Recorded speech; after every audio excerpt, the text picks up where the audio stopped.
오늘은 삼손의 횃불 이런 제목으로 하나님 말씀 나누도록 하겠습니다. 오늘 말씀은 굉장히 특이한 말씀 중에 하나입니다. 삼손이 생각보다 화해 정신을 갖고 있다는 사람이라는 것을 우리가 기억할 필요가 있습니다. 삼손이 자기를 불쾌하게 한 자기의 첫 아내, 그 여인이 있었지만 그래도 다시 그 아내에게 돌아갔습니다. 그 아내가 자기를 속여서 자기로 하여금 엄청난 배신감을 느끼게 만들고 엄청난 경제적 피해를 입혔어요. 그러니까 여자를 버렸느냐? 아니요, 그렇지 않습니다. 너무 화가 나서 일단 떠났었지만 다시 돌아왔어요. 그리고 오면서 염소 새끼를 가지고 옵니다. 그게 뭐 귀한 선물까지는 아니지만 그래도 화해를 나타내는 것이었습니다. 불쾌한 일을 당한 쪽은 분명히 삼손입니다. 남편 쪽이죠.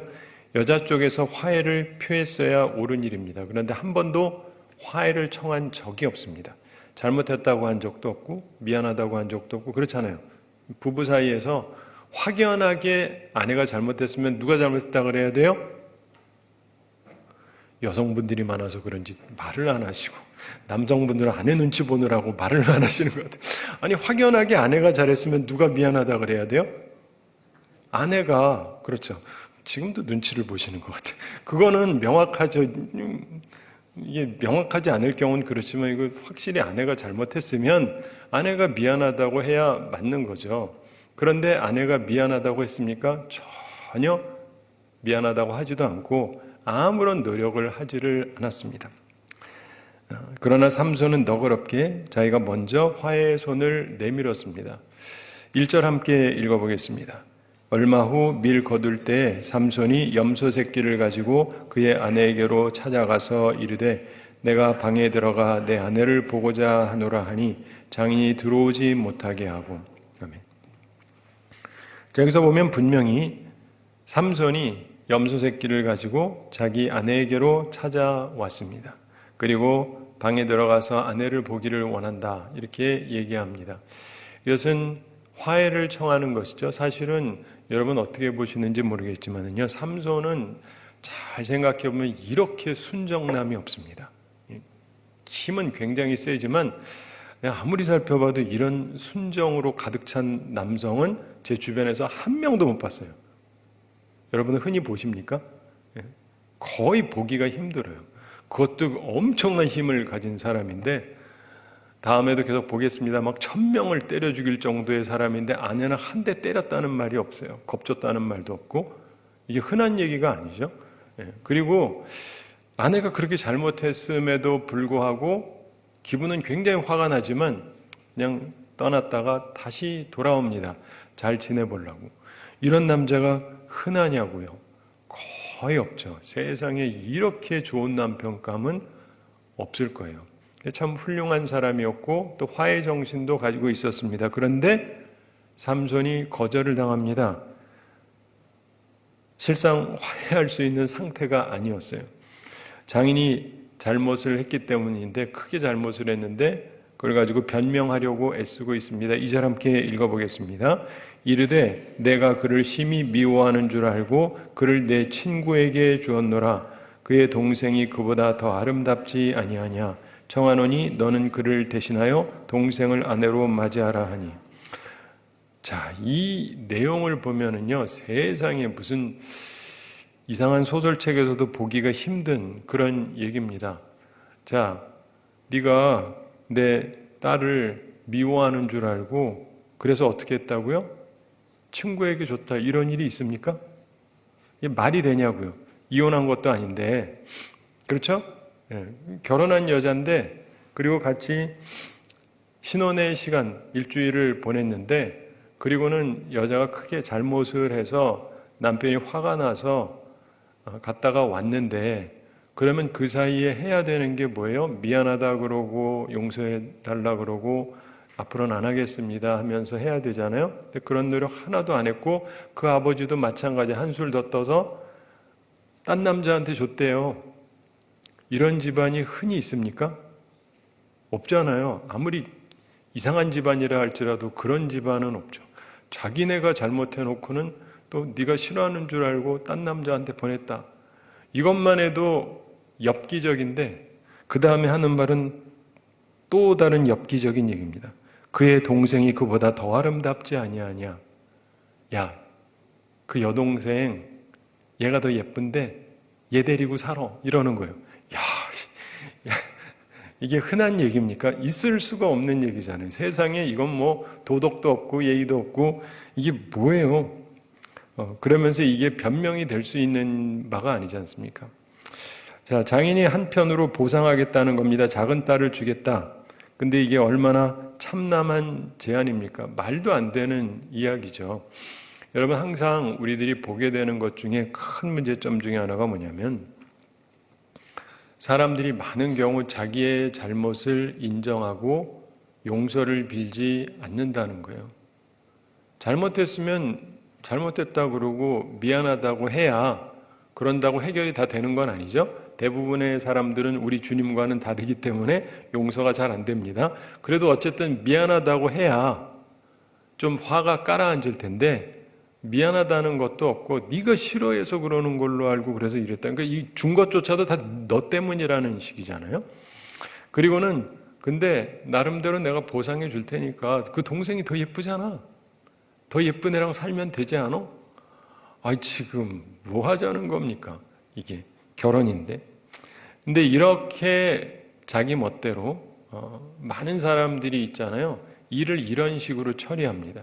여러분은 절대 이런 식으로 일을 처리하지 마시기 바랍니다. 한 가지는 이 사람이 이렇게 살아왔겠죠. 근데 그동안 별탈이 없었어요. 그런데 이번에는 이게 그에게 죽음이 됩니다. 그냥 죽음이 아니라 실제로 죽게 돼요. 그러니까 항상 이렇게 머리 쓰고 꼼수 쓰고 엽기적으로 하고 괜찮았다. 괜찮은 게 아니라 이게 죄악이 쌓이다 보면 때가 되면은 거기에 대한 심판을 받게 됩니다. 이런 식으로 사시면은 안 돼요. 그래서 삼손이 보복을 합니다. 3절 함께 읽어보겠습니다. 삼손이 그들에게 이르되 이번은 내가 블레셋 사람들을 해할지라도 그들에게 대하여 내가 허물이 없을 것이니라 하고. 아멘. 삼손은 지금 이게 단순히 이 장인만의 문제가 아니라고 생각을 한 거예요. 이것은 이 블레셋이 나를 모욕한 것이다. 이렇게 해석을 했습니다. 사실입니다. 자기에게만 가해진 모욕이 아니고 만약 그랬다고 한다면 자기의 적수 그리고 장인만을 징벌했겠죠. 근데 이것은 이스라엘 민족, 우리 민족, 하나님의 백성을 모욕한 것이다. 이렇게 생각을 했던 것입니다. 그래서 그는 곡식밭에 불을 놓아서 그 나라를 황폐하게 만드는 보복을 하기로 결정을 합니다. 4절 함께 읽어보겠습니다. 삼손이 가서 여우 300마리를 붙들어서 그 꼬리와 꼬리를 메고 회를 가지고 그 두 꼬리 사이에 한 회를 달고. 아멘. 그가 하는 방법을 보면 굉장히 특이한데 여러분 가서 여우를 300마리를 잡았다. 개 300마리 잡는 것도 쉽지 않은데 여우를 300마리를 잡았다. 이거 죽였다가 아니에요. 죽으면 안 되거든요. 살아서 움직여야 되니까. 그러니까 멀쩡하게 생포를 해야 돼요. 하여간 이 남자가 얼마나 대단한 남자인지 알겠죠. 여우 3마리 잡기도 힘들 것 같은데 근데 300마리를 혼자서 어떻게 잡았는지 그리고 이렇게 몰아놓든지 했겠죠. 한순간에 해야 되니까. 그리고는 꼬리와 꼬리를 메었다. 이렇게 되어 있습니다. 여우들이 꼬리가 있잖아요. 근데 이 꼬리랑 꼬리를 맸다. 그리고 회를 가지고 그 두 꼬리 사이에 한 회를 달았다. 그래서 둘이 꼬리를 묶어놓고 여기에다가 회를 달고 그리고는 달리게 합니다. 5절 함께 읽어보겠습니다. 회에 불을 붙이고 그것을 블레셋 사람들의 곡식 밭으로 몰아들여서 곡식단과 아직 배지 아니한 곡식과 포도원과 감람나무들을 사른지라. 아멘.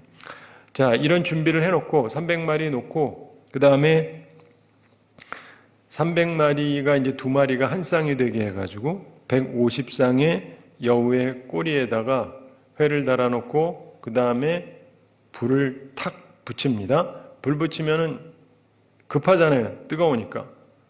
그래서 달리게 합니다. 근데 어디로 가게 하냐면 곡식밭으로. 일부러 곡식밭으로 달리게 하는 거예요. 그래서 곡식단, 그리고 밴 것도 있고 아직 배지 않은 곡식, 그리고 포도원도 있습니다. 포도도 먹어야 되는데 감람나무도 있고 이런 것들을 아니 지금 여우가 달릴 때 뭐 사정 봐가면서 달리겠어요? 나 급해 죽겠는데 아무데나 뛰어다니겠죠? 이게 150쌍이 뛰어다닙니다. 이게 한두 쌍도 아니고 15쌍도 아니고 150쌍이 뛰어다니면은 이게 엄청나죠. 그냥 불이 그냥 여기저기 붙게 돼 있는데 이 대단한 얘기입니다. 어떻게 이런 생각을 했는지. 그러니까 그가 힘만 센 게 아니고요. 지략도 굉장히 있는 것입니다. 그 나라의 경제를 황폐하게 만들 방법을 생각해낸 거예요. 사실 간단한 얘기는 아닙니다. 그냥 그런가 보다 하고 지나가지만 보통 일은 아니에요. 이걸 보면서 우리가 생각나는 게 있습니다. 기드온의 300용사가 있잖아요. 근데 삼손에게는 이 여우 300마리가 있었습니다. 그래서 그의 보복을 이룰 수 있는 용사가 되어준 셈이죠. 피해는 굉장히 컸습니다. 밀을 거둘 때이기 때문에 곡식단, 그리고 아직 배지 않은 곡식, 그리고 감남은 전부 다 태웠습니다. 그렇기 때문에 피해가 엄청나게 된 것입니다. 어느 나라나 마찬가지지만 경제적 피해를 입는 것은 굉장히 크죠. 그런데 이 시대에 그걸 했다는 것은 엄청난 일입니다. 웬만한 군대도 하기 힘든 일을 혼자서 그 일을 해버린 것입니다. 여기서 우리가 보게 되는 것은 뭐냐면 하나님께서 그를 쓰시는데 블레셋과 싸우게 하기 위해서 그를 키우셨다는 걸 기억을 하셔야 돼요. 이해가 되세요? 그리고 그 당시까지는요, 블레셋하고 이스라엘하고 사이가 안 나빠요. 사이가 별로 안 나빴습니다. 사이가 괜찮았어요. 근데 그러다 보니까 이게 사람들이 그 부분에 있어서 뭘 할 생각을 안 하는 거죠. 근데 이 삼손이라는 사람이 나타나서 그 사람들하고 결혼하는 거랑도 봐서 우리가 드러나는 것이 뭐냐면 결혼도 자유롭게 했던 것 같아요. 서로 별로 차이를 안 두고 차별도 안 두고 서로 이렇게 잘 지냈던 것 같아요. 이제 문화가 이렇게 잠입해 들어오는 거죠. 술 문화랑 이런 것들이 잠입해 들어오는데 이 사람이 경건하게 살면서 결혼을 하는데 그러면서 이들하고 싸움이 벌어지기 시작해요. 여러분, 싸움이라는 게 별거 아닌 것 같은데 이게 커지잖아요. 민족적인 갈등이 됩니다. 그렇죠? 블레셋하고는요 아직까지 민족적인 갈등이 없었어요. 근데 삼손으로 인해서 민족적인 갈등이 생깁니다. 앞으로 계속 나오거든요. 이스라엘 백성들이 그냥 민글하고 이 사람들하고 잘 지내고 있는 거예요. 근데 하나님께서 이들하고 끊어내기 위해서 갈등을 일으키시는 거예요. 근데 갈등을 누가 일으키느냐? 삼손이. 이스라엘 사람들은 나중에도 보면 나오지만요. 너 왜 자꾸 갈등 일으키느냐? 그래요. 아무도 삼손과 같이 싸우려고 하지 않습니다. 삼손 편이 하나도 없어요. 이스라엘 사람들은 아무도 싸울 생각이 없어요. 잘 지내는 게 좋은데 왜 싸우려고 그러느냐? 근데 삼손 혼자 싸우는 거예요. 어떤 사람들은 혼자 싸워서 뭐 어쩌고 저쩌고 하는데 굉장히 무식한 소리를 하는 거죠. 아무도 편을 안 두는데 어떻게? 아무도 편을 안 두는데 혼자라도 싸워야죠. 근데 그러면서 이게 갈등의 골이 깊어지기 시작하고 블레셋하고 이 싸우는 것들이 생기는 거예요. 그러면서 이후에 다윗 때에 이 모든 것들이 크게 일어나게 되는 거죠. 근데 이 모든 시작이 바로 이 삼손으로부터 시작이 됩니다. 그래서 우리가 기억을 해야 되는 것이요. 때로 한 사람의 거룩한 분노가 굉장히 중요해요. 살면서 보면 이런 때가 있어요. 모두 다 아무렇지도 않아요. 술에 술 탄 듯, 물에 물 탄 듯, 그냥 좋은 게 좋은 거지. 그냥 대충 살지. 이러는데 누구 하나가 이건 잘못됐다. 잘못됐으면 어때? 잘못됐다 이러면 안 된다. 뭘 안 돼. 그냥 그러는 거지 뭐 항상 그래 왔는데. 이해가 되세요? 그러면서 이 삼손 하나가 여기에 대해서 참지 못하고 일어나는데 그의 가슴에 불을 하나님께서 당기셨다. 이걸 보셔야 돼요. 우리 종교개혁이 일어났을 때도 마찬가지잖아요. 몇 사람의 마음에, 뭐 우리 대표적으로 루터를 얘기합니다마는 그 사람의 마음 속에서 불이 당겨진 거예요. 거룩한 분노죠. 이거 문제가 있다. 문제 있으면 어때? 그냥 대충 지나가지. 근데 안 되겠는 거예요. 도저히 안 되겠는 거예요. 그래서 여기에 대해서 자기가 나서기 시작을 한 거죠. 뭐 처음부터 모든 걸 뒤집겠다고 생각한 건 아니고 반박문을 냈을 뿐이에요. 그런데 이게 저쪽에서도 공격 오니까 그 다음에 계속 싸우게 되는 거예요. 그러면서 이게 싸움이 크게 되면서 종교개혁이 완벽하게 이루어지면서 갈라지게 됐죠. 근데 여기 하나님의 섭리가 있는 거예요. 그러므로 여러분이 기억하실 것은 평상시에 아무 때나 막 화내고 아무 때나 싸우고 이러라는 말은 아니고 하나님의 섭리 가운데 하나님께서 우리 속에 거룩한 분노를 일으켜 주실 수가 있어요. 성경을 보면 하나님이 쓰셨던 사람들은 거룩한 분노가 있어요. 이거 이대로 안 되겠다는 거예요. 모세 같은 경우도 이스라엘 백성들의 사는 모습을 보고 불편했잖아요. 뭐 그러고 살아왔는데요. 수백 년 동안 뭐 그냥 그러고 사는 거지. 근데 그게 아닌 거예요. 자기가 나서는데 일이 잘 안 되다가 40년 후에 하나님께서 다시 그를 부르셨는데 하나님께서 쓰시는 사람들을 보면요. 거룩한 분노가 있어요. 의식이 있다고요. 그러니까 바꾸는 거예요. 술에 술 탄 듯 물에 물 탄 듯 그냥 좋은 게 좋은 거지. 이러는 사람을 하나님께서 쓰셔가지고 크게 세상을 바꾸는 일에 쓰셨던 적은 단 한 번도 없습니다. 혹시 있으시면 저한테 얘기 좀 해주세요. 제가 알기로는 전혀 없어요. 그렇기 때문에 이 삼손도 하나님께서 그의 마음속에 이런 마음을 불러주셨습니다. 그래서 블레셋을 향해서 공격을 한 거죠. 그들이 지금 자신에게만 한 것이 아니라 이스라엘을 향해서 정말 완전히 깔보는 짓을 했다는 것이죠. 그러므로 이거에 대해서 내가 이 블레셋에게 보복을 하겠다라고 한 것입니다. 그랬더니 블레셋 사람들이 특이한 일을 합니다. 블레셋 사람들이 삼손의 아내 그리고 장인에게 격분해서 그의 집을 불살라서 그들을 죽입니다. 좀 이걸 보면 특이한 얘기인데 6절 함께 읽어보겠습니다.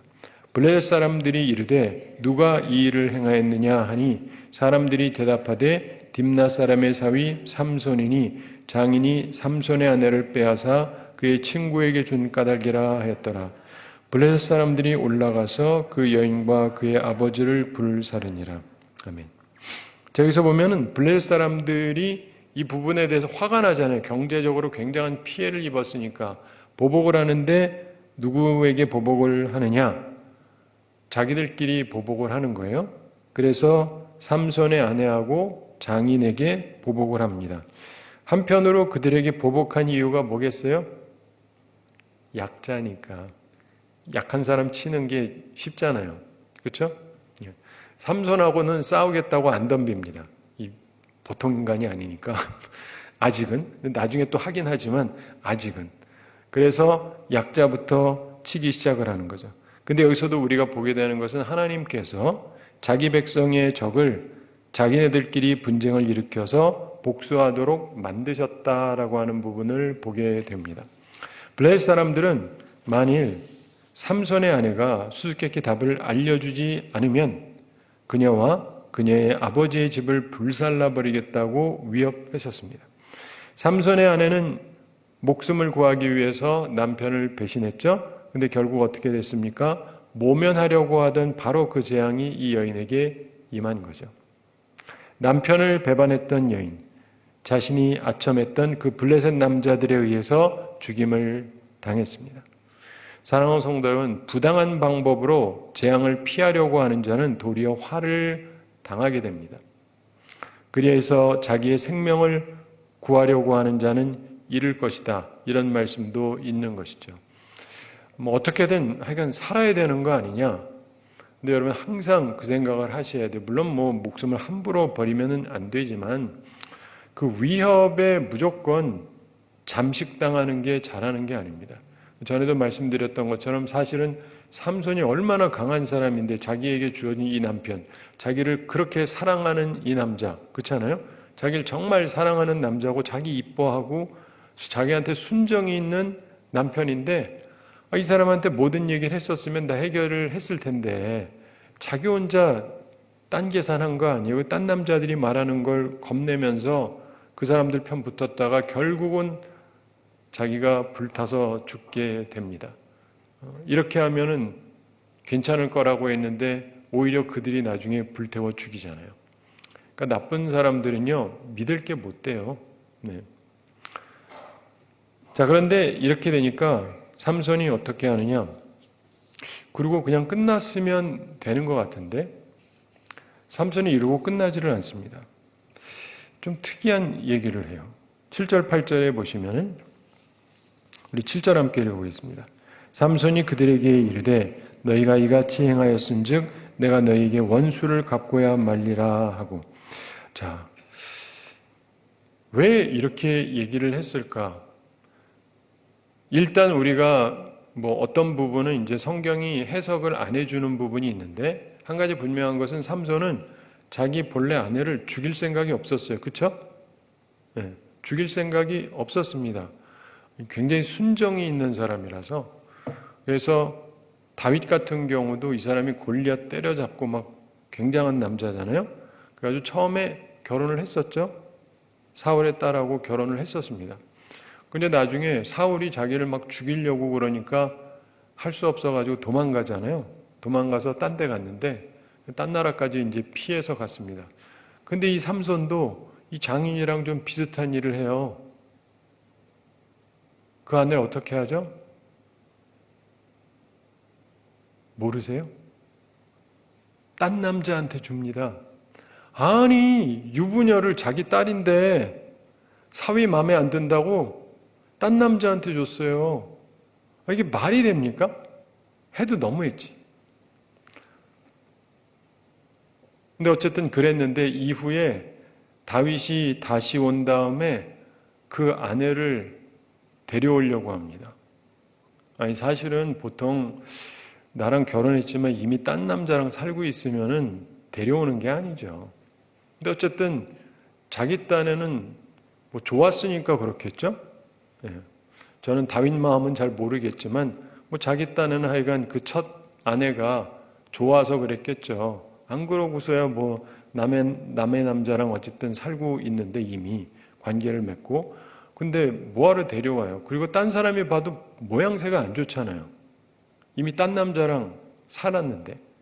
그런데도 구태여 또 데리고 옵니다. 그럼 여기서도 우리가 하나 보게 되는 경우는 하여간 나름의 순정이 있었던 것 같아요. 이 여자 말이야, 제대로 자기 자리를 지키지도 않고 이 여자 때려 죽여야 된다. 그게 아니고요. 잘 데려왔다고요. 나중에 또 딴 문제 생기는 건 그 다음이고 하여간 거기까지는 그렇잖아요. 여기서도 우리가 보게 되는 것이 보면은 특별한 남자들이 있어요. 그래서 삼손도 자기 아내가 그러긴 했지만 그 경우도 이 여인이 자기가 그러겠다고 한 게 아니고 아버지가 그랬던 거잖아요. 네. 그렇기 때문에 이 여인을 죽일 마음이 전혀 없었다고 볼 수 있어요. 충분히 그럴 수 있죠. 네. 충분히 그럴 수 있어요. 그냥 그 아내를 사랑하는 마음이 있었고 일이 이상하게 꼬였는데 그러면 자기 아내를 돌려줘야 되잖아요. 그렇죠? 근데 이 블레셋 사람들이 어떻게 해요? 그 여자를 불태워 죽여버렸어요. 화가 날까요? 안 날까요? 화 나죠. 쥐들이 뭔데 내 아내를 불태워 죽여. 그렇죠? 그리고 또 우린 그냥 이렇게 성경 보면 그런가 보다 해요. 근데 진짜 혼내야 될 놈을 안 혼냈어요. 누구 안 혼냈죠? 자기 안에 데려가서 살았던 그 나쁜 놈, 그 남자. 그럼 안 되잖아요. 삼손의 아내인데 데려가라 그런다고 데려가도 됩니까? 그거 나쁜 놈이잖아요. 근데 그 사람에 대해서는 아무 처벌도 없고, 그리고 이 여인만, 그러니까 이게 보면은 남성적으로 여성적으로 보고 그러면 여성적인 시각에서 보면 참 너무 슬픈 사실이죠. 이게 순전 남자 중심이에요. 남자 중심. 남자는 지멋대로 해도 상관이 없고 여자는 자기 의지랑 상관없이 그랬는데도 죽어야 돼요. 너무했죠? 이런 걸 보면 이제 삼손이 기분이 상하죠. 그래서 여기서 끝내질 않습니다. 이 블레셋 놈들 진짜 못된 놈들이다. 그래서 이상한 일을 합니다. 8절 함께 읽어보겠습니다. 블레셋 사람들의 정강이와 넓적다리를 크게 쳐서 죽이고 내려가서 에담 바위 틈에 머물렀더라. 아멘. 그래서 블레셋 사람들을 칩니다. 그래서 쳐 죽이고 큰 타격을 입히는데 크게 도륙을 했습니다. 원문의 뜻을 보면 그들을 엉덩이와 허벅지로 크게 쳤다 이렇게 되어 있는데 절름발이가 되거나 일을 할 수 없게 되었다 이렇게 생각하는 학자도 있습니다.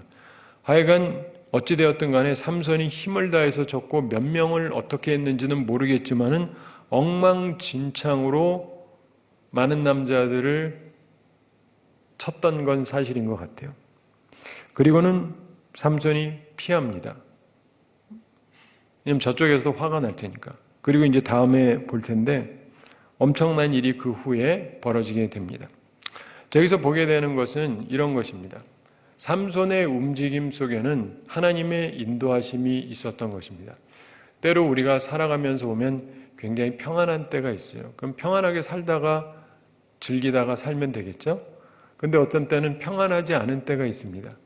타락하고 음주문화가 발달해 있고 그러면서 이런 것들을 보게 될 때 하나님께서 삼손을 특별하게 나시린으로 세우시고 거룩한 삶을 살게 하시고 그리고 구별된 삶을 살게 하시는데 그 와중에 하나님의 섭리 가운데 이 블레셋 여인하고 결혼하고 그러면서 이들하고 싸움이 벌어지도록 하나님께서 이렇게 이 모든 것들을 이끌어 가셨던 것 같습니다. 하나님께서 하시는 것들은 우리가 하나하나 잘 이해할 수는 없지만 이런 과정들을 통해서 블레셋 사람들은 삼손에 대한 미움, 두려움 이런 것들이 있고 그렇기 때문에 나중에 1000명 죽고 그러니까 여러분 생각해 보셨는지 모르겠는데 다윗이 골리앗을 때려 눕히잖아요. 하나 죽었다고 다 도망갈 이유가 있어요? 무슨 말인지 아십니까? 저쪽이 병력이 훨씬 강해요. 이쪽은 약하고. 그래서 골리앗이 와가지고 막 이러니까 이쪽에서 힘을 못 써요. 다 겁먹어가지고. 그쵸? 네. 그런데 그렇다고 누가 하나 나와가지고 이 골리앗을 때려잡았다고 물론 사기에 영향을 끼칠 수는 있겠지만 다 도망간다는 게 이해가 갑니까? 우린 맨날 들은 게 그거니까 그런가 보다 하죠. 이전에 배경이 있는 거예요. 뭘까요? 삼손 이야기. 네. 블레셋 사람들은 삼손 얘기를 다 들은 거예요. 삼손 이야기 한참 후에 다윗 얘기가 나오는 거예요. 이 삼손이라는 녀석이 어떻게 된 놈이 죄송합니다. 놈이 아니고 근데 낙이 턱뼈 하나 가지고 막 1000명을 쳐 죽이고 하던 사람이 걔네 중에 있었다. 네. 나중에 죽을 때도 수천 명을 죽이고 혼자 죽었다. 사람들이 무슨 생각하겠어요? 뭐 동화 같은 소리다. 뭐 그러겠죠?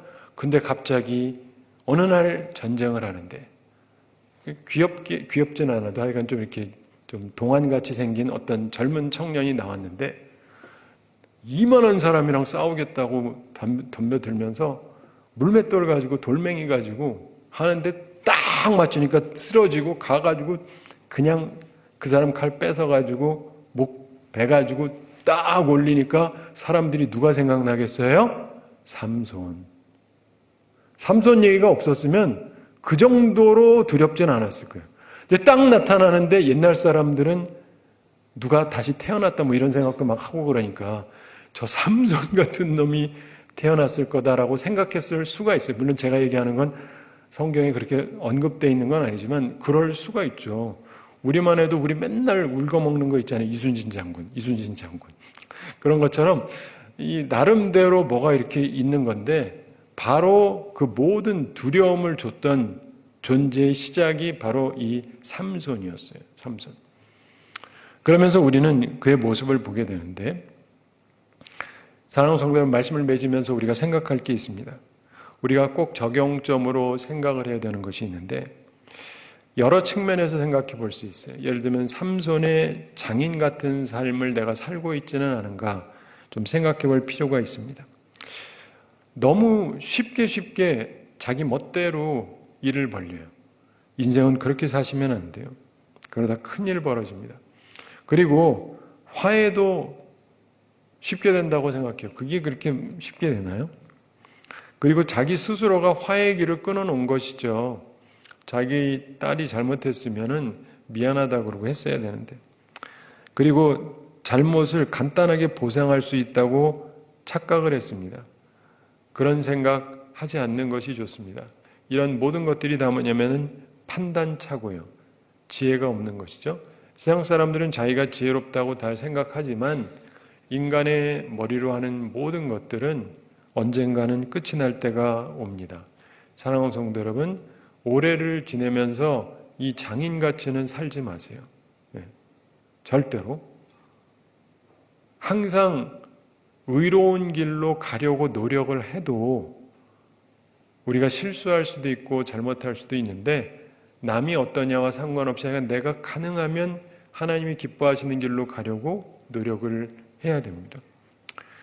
그리고 또 하나 기억해야 되는 것은 항상 우리가 잘 아는 것이지만 뿌린 대로 거둔다, 심은 대로 거둔다라고 하는 것입니다. 내가 무엇을 뿌렸는가를 가지고 거두게 되는 거죠. 콩을 심었으면 콩이 나오는 거고 팥을 심었으면 팥이 나오는 거죠. 그러니까 내가 무엇을 뿌렸느냐에 따라서 결과물이 물론 좀 차이가 있긴 하지만 양은 그렇지만 어쨌든 그 뿌린 것을 거두게 돼요. 그렇다면 나는 무엇을 뿌리며 살아왔는가를 생각해 보시고 그리고 이제부터 무엇을 뿌릴 건가를 잘 생각하셔야 돼요. 내가 무엇을 뿌릴 것인가? 무엇을 뿌릴 것인가? 우리 이제 올해 새해를 맞이하면서 송구 영신 예배 드리고 말씀도 드리고 기도하시고 이런 얘기를 말씀드렸는데 사람은요 뿌린 대로 거두게 돼 있습니다. 뿌린 대로 거두게 돼 있어요. 그 하나하나는 아니라 할지라도 전반적으로 보면 확연히 그래요. 저는 이렇게 살피면서 보면은 정말 하나님은 살아 계시고 사람은 심은 대로 거둔다, 뿌린 대로 거둔다 하는 것을 느끼게 돼요. 하나님 앞에서 이게 같은 믿음 생활하는데 어떤 사람들은 말도 안 되게 복을 받아요. 어떤 사람들은 이게 보면 잘 되는 사람도 있고 안 되는 사람도 있는데 제가 평상시 잘 되는 분 얘기를 잘 안 해요.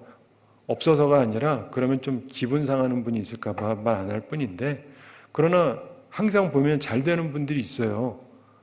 굉장히 잘 되는 분들이 있어요. 근데 그 잘 되는 분들 보면 이유가 있어요. 성경적으로 살아온 거예요.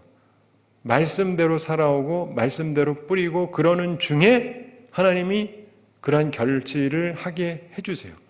그 어떤 분은 보면 이렇게 표면적으로 다들 괜찮은 줄 아는데 은근히 괴롭고 힘들어요. 근데 이분들을 보면 내적으로 보면 하나님 앞에 온전하지가 못해요.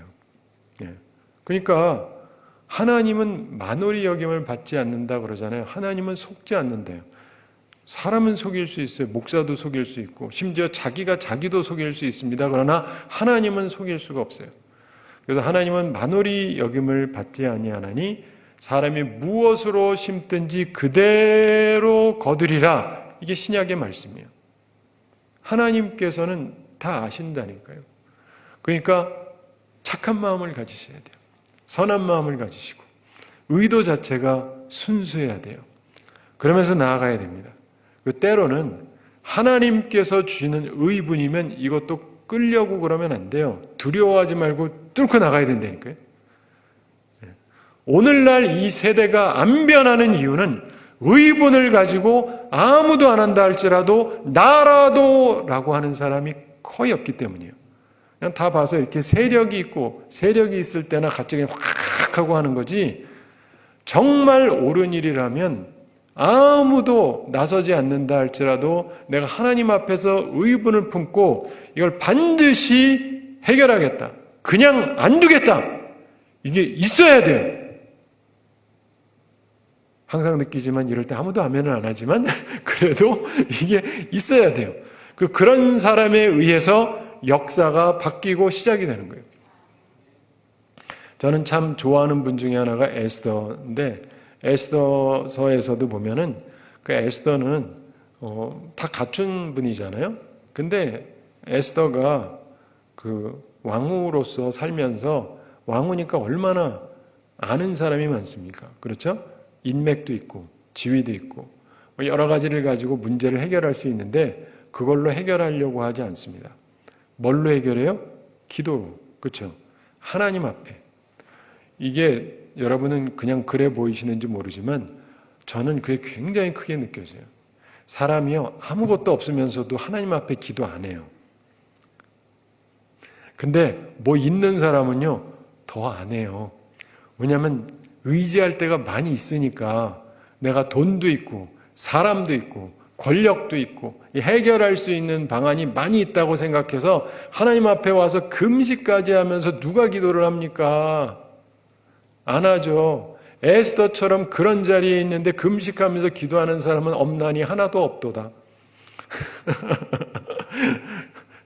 아니, 나는 뭐 그런 권력도 없고 힘도 없고 뭐 아무것도 없으면서도 주님 앞에 그렇게 힘있게 기도를 안 하고 있죠. 근데 이 여인은 보면 진짜 하나님 바라보고 목숨 걸고 나아가잖아요. 거기에서 기적이 일어나는 거예요. 예. 새해가 됐습니다. 우리 어차피 딱 한 번밖에 못 살아요. 기독교는 얘기하잖아요. 우린 윤회가 아니에요. 딱 한 번 살고 끝. 그렇기 때문에 이 한 번의 인생에서 내가 할 바를 해야 되는데 때로는 내가 의로운 분노를 품어야 될 수도 있어요. 그럼 그걸 가지고 주님께서 주신 그걸 가지고 그 힘 가지고 일어나야 되는 거예요. 여러분, 성령 받아서 사람들에게 말씀을 전하면서 베드로가 전파했을 때 수많은 사람들이 돌아왔을 때 막 3,000명, 5,000명 돌아왔을 때 그때의 사도 베드로의 마음에 있던 것 중에 하나가 의로운 분노예요. 청중들을 향해서 그의 마음속엔 의로운 분노가 있었습니다. 당신들이 예수 그리스도를 잡아 죽였다.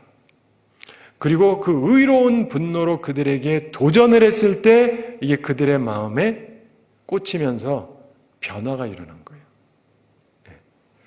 하나님께서 우리를 사용하실 때 우리의 감정을 사용하시는데 내 개인적인 화라기보다 하나님 앞에서 의로운 분노를 가지고 일어나는 건 굉장히 소중해요. 제가 요즘에 느끼는 건 그런 거는 별로 없는 것 같아요. 뭐 나름대로 화는 무진장들 많이 내는 건 알겠는데 그게 의로운 분노가 아니고 그냥 집단의 이기적인 분노들만 많은 것 같아요. 근데 이걸 보면서 우리가 배우게 되기를 바랍니다. 하나님 앞에서 온전한 심정으로 하나님의 마음을 품으면서 의로운 분노를 가지고 일어남으로 하나님께서 시대를 바꾸시고 모든 흐름을 바꾸는 데 쓰임받는 주님의 사람들이 다 되기를 바랍니다. 우리 함께 기도하겠습니다. 사랑의 하나님 아버지, 우리를 사랑하시고 오늘도 저희에게 귀한 말씀 주임을 감사드립니다. 새해 첫날을 맞이하면서 삼손의 횃불을 보며 우리들이 생각하게 되는 것이 많습니다. 하나님께서 그에게 어려움을 주셨는데 그 어려움을 통해서 그의 마음속에 의로운 분노가 일어나게 하셨고 그것으로 인해서 사람을 두려워하는 것이 아니라 목숨을 걸고 싸울 수 있게 되고 그러면서 하나님께서 기뻐하시는 일을 일으켰던 것을 보면서 우리의 심령 가운데에도 의로운 분노가 필요할 때 그것을 가지고 일어나서 세상을 바꾸는데 쓰임받는 주의 사람들이 다 되게 하여 주시옵소서. 주변을 두려워하지 말고 상대방의 힘 때문에 두려워하는 것이 아니라 하나님을 바라보며 하나님께서 주는 힘 가지고 능력 있게 일어나고 나가서 세상을 바꾸는 주의 사람들이 다 되게 하여 주시옵소서. 감사드리며 예수님의 이름으로 기도드리옵나이다. 아멘.